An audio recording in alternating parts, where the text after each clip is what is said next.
Good morning বন্ধুরা, আশা করি সবাই ভালো আছো। সবাইকে সুপ্রভাত জানিয়ে আমার ব্লগ আজকে আমি এখানেই শুরু করছি। সকালের মুখ ভার। আজকে রবিবার 6 তারিখ অক্টোবর মাসের 2024 সাল। গতকাল তুমুল বৃষ্টির পর এখনো পর্যন্ত মনে হচ্ছে না যে আজকে তেমন একটা বৃষ্টি হবে বলে। এখন সবে মাত্র 5:20 বাজে। গতকাল ছিল আমার জন্মদিন, তাই জন্মদিনের স্পেশাল ব্লগ নিয়ে আমি আজকে হাজির হয়েছি তোমাদের সাথে শেয়ার করব বলে। একটা মজার কথা শেয়ার করি, আমার জন্মদিন কিন্তু 2 দিন পালন করা হয়। আমার বাপের বাড়িতে তিথি হিসেবে দুর্গা ষষ্ঠীতে আমার জন্মদিন পালন করা হয়, আর স্কুল কলেজের দৌলতে আমার বন্ধু বান্ধবরা এবং আমার শ্বশুরবাড়িতে 5th অক্টোবরকে ডেট হিসেবে আমার জন্মদিন পালন করা হয়। আমার মজাই, 2 দিন আমি জন্মদিনের আশীর্বাদ, ভালোবাসা, শুভেচ্ছা পাই। জন্মদিনকে আমরা খুব আনন্দ করে পালন করি, ঠিক। তার কারণ হচ্ছে জীবনের আয়ুর থেকে একটা করে বছর কমতে থাকে, সেটাকে অ্যাকসেপ্ট করে নেওয়াটাই বোধহয় এই জন্মদিনের আনন্দ উৎসব পালন করা। আর বাবা মা ভাই বোনদের সাথেও এক ধরনের আনন্দ শেয়ার করা যায় জন্মদিনের, আর বন্ধু বান্ধবদের সাথে আবার অন্য রকমের জন্মদিন পালন করা হয়। দুটো জন্মদিনের মধ্যে অনেকটাই পার্থক্য, অন্তত এই বয়সে এসে সেটা বেশ বুঝতে পারি। এই দেখো, আবার চলে এসেছে আমার বন্ধু। এটার একটা নাম দিতে হবে। তোর নাম কি দেবো রে? ওলে বাওলে, বসে আছে ডিমটাকে চাপা দিয়ে। দেখেছো দেখেছো তোমরা?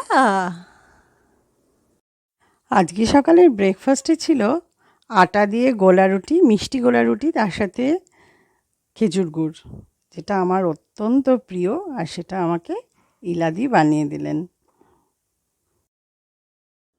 দুপুরবেলা একটা বিশাল কার্যক্রম হচ্ছে, পামিকে স্নান করানো। পুজোর আগে তো স্নান করাতেই হবে, অনেক দিন পরে ওকে স্নান করাচ্ছি, প্রায় 20-22 দিন হয়ে গেছে। তবে ও স্নান করার সময় একদম ডিস্টার্ব করে না, খুব শান্ত হয়ে সুন্দরভাবে দাঁড়িয়ে থাকে, একদম সোনামায়ের মতো স্নান করে। ওদিকে যায় না মামা, ওদিকে যায় না। চলে এসো চলে এসো। পামু একদম চিমসে বুড়ো হয়ে গেছে, চিমসে বুড়ো। চলে চলে চলে। স্নান করে গা মোছানোর পরে পাম্মির টাওয়েল নিয়ে খেলাটা হচ্ছে একটা দারুণ উত্তেজনার বিষয়। আজকে আমার মেয়েও এসে গেছে আমার জন্মদিন বলে, তো তাই জন্য ওই ভিডিওটা করলো। যদিও এই ভিডিওটা একটু কয়েকদিন আগের, মানে আগের দিন স্নান করিয়েছিলাম যেদিন, সেদিনকার। আমার মেয়ের সাথে পাম্মির একেবারে আদায় কাজকলার সম্পর্ক। আমার মেয়ে পাম্মিকে এত চটকায় যেটা পাম্মি একদম পছন্দ করে না। আর তার থেকেও বড় কথা, পাম্মি ভীষণ হিংসা করে যে পাম্মির মাকে দখল করে নিবার জন্যে বোধহয়, ওকে জ্বালানোর জন্যে বোধহয় দিশা আসে। পাম্মি কিছুতেই ওকে সহ্য করতে পারে না। যখন আসে তখন প্রচণ্ড নাচানাচি করে, কিন্তু তারপর থেকেই আর একদম সহ্য করতে পারে না। এখন বাজে বিকেল 4:45, বাইরে অসম্ভব কালো করে মেঘ করেছে। এই ফাঁকে আমি আমার ঘরটা তোমাদেরকে দেখিনি। আজকে ঘরটাকে একটু সুন্দর করে গুছিয়েছি, তার কারণ হচ্ছে আজকে আমার সব বন্ধুরা আসবে, সেই জন্য।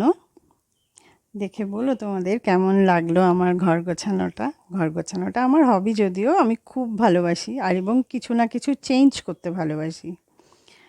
আর এই খাটটা আমি নতুন কিনলাম, কারণ ডাবল বেডেড খাট, তো সেইটাকেও একটু অ্যারেঞ্জ করতে হয়েছে, সেজন্য ঘরের অনেক কিছুই একটু এদিক ওদিক করতে হয়েছে, তাই জন্য সেটাই শেয়ার করলাম। কিন্তু বাইরে এমন মেঘ ডাকছে আর এত অন্ধকার করে এসছে, সেজেগুজে রেডি হয়ে বসে আছি, কিন্তু ভীষণ চিন্তা হচ্ছে যে এই রেটে বৃষ্টি নামলে কি করে আমার বন্ধুরা সবাই, বান্ধবীরা কি করে আসবে? গতবারের মতন বীভৎস রকমের বৃষ্টি শুরু হয়েছে। দাঁড়াও দেখাই তোমাদেরকে।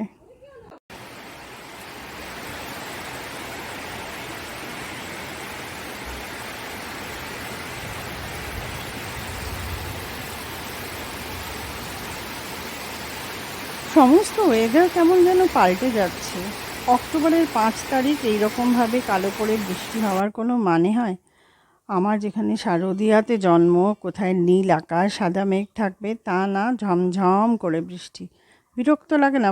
প্রথম চলে এসেছে আমাদের কৃষ্ণা, আমার ফার্স্ট গেস্ট। পাম্মি কি খুশি! ভাবতে পারছি না, আমি আগে উপস্থিত হয়ে গেছিলাম, এবার আসার আগে বললাম বাপরে বাপ বৃষ্টি কাকিমার পায়ে ব্যথা, উপায় নেই।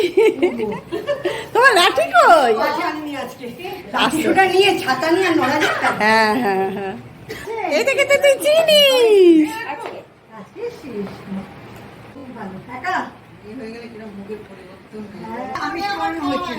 হ্যাঁ, জোর করে বর্ণালীকে আমিষ খাওয়াচ্ছে। আজকে ছাতা কেটে কেক কিনে নিয়ে এসছে হচ্ছে কৃষ্ণা। বৌদি কোথাও যেতে পারছি না, যা খাও তো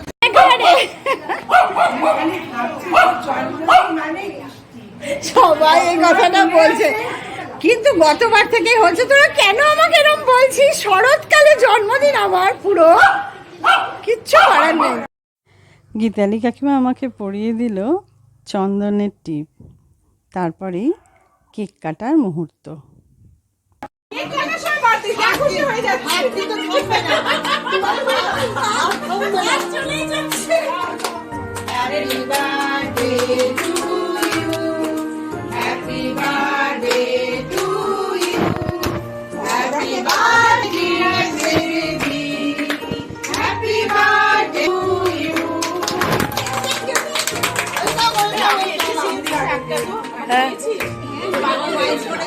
আমি পুরো লঙ্কা করে নিচ্ছি।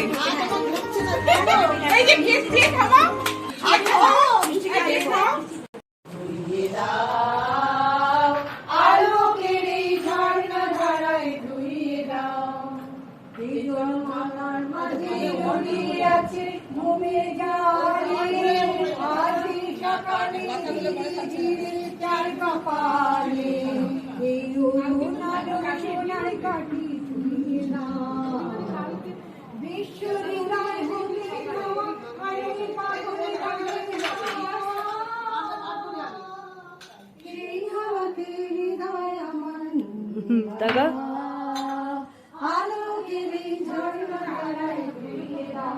আপনাকে লুকিয়ে রাখা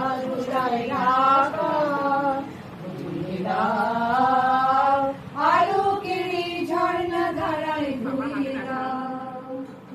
চলল মেঘ রণে চলল, পেশির দৃঢ় ব্যথা, মুঠোর দৃঢ় কথা, চোখের দৃঢ় জ্বালা সঙ্গে চলল মেঘ রণে চলল।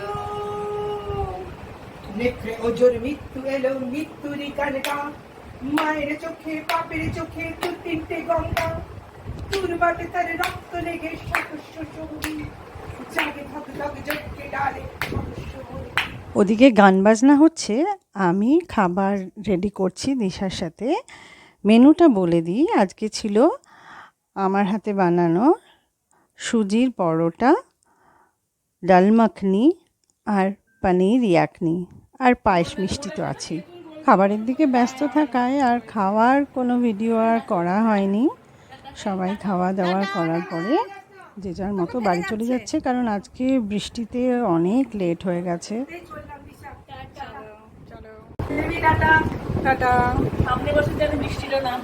সত্যি বাবা, আবার ওর জন্মদিনে বৃষ্টি হওয়ার কথা। আরে পুরো বার্থডে উল্টো হয়ে গেছে। ওর জন্মদিনে বৃষ্টি হওয়ার কথা। বৃষ্টি হয় তোরটা কখন যাবে? জুন। জুন, ও বাবা, কাটা কাটা। হ্যাঁ, তখন তো বৃষ্টি হয় না, আগে তো বৃষ্টি হতো তাও। আর মায়ের বাড়িতে তো বৃষ্টি হবেই হবে, কিচ্ছু করার নেই। চুপ কর, 2 বছর ধরে হয়েছে মাত্র। আরে চুপ কর। আজকে আমার ব্লগটা আমি এখানেই শেষ করছি। সবাই চলে গেল গুড নাইট বলে। আমিও সবাইকে গুড নাইট জানাচ্ছি, কারণ রান্নাঘরে এখনও প্রচুর কাজ বাকি। সবাই জানো বাড়িতে একটা কোনো অনুষ্ঠান হলে, গেট টুগেদার হলে, তার গোছানোর পর্বটা একটা ভীষণ ভয়ঙ্কর রকমের বড় একটা পর্ব থাকে। খাবার যেটুকু বেঁচেছে সেগুলোকে অ্যারেঞ্জ করতে হয়, ফ্রিজে ঢুকাতে হয়, বাসনপত্রগুলো একটু ধুয়ে না রাখলে তো গন্ধ বেরোবে, পিঁপড়ে হবে, সেসব করতে হবে। এখন অনেক কাজ বাকি, তাই জন্য সবার কাছে বিদায় চাইছি। আমার জন্মদিনের যারা যারা শুভেচ্ছা বার্তা পাঠিয়েছো, যারা পাঠাওনি, প্রত্যেককে অনেক অনেক ভালোবাসা, আদর, শুভেচ্ছা জানাচ্ছি। সবাই ভালো থেকো, সুস্থ থেকো, সাবধানে থেকো। কথা, যারা আমার ব্লগ দেখো অথচ এখনও সাবস্ক্রাইব করোনি, অবশ্যই আমার ব্লগটা সাবস্ক্রাইব করে দিও। আর সাবস্ক্রাইব করে বেল আইকনটা প্রেস করে দিও। বেল আইকনটা প্রেস করলে আমি যখনই নতুন কোনো ভিডিও আপলোড করব তখনই তোমাদের ফোনে নোটিফিকেশান চলে যাবে। অতএব প্লিজ সাবস্ক্রাইব, লাইক, কমেন্ট আর গুড নাইট। সবাই ভালো থাকবে, সুস্থ থাকবে, সাবধানে থাকবে। টাটা।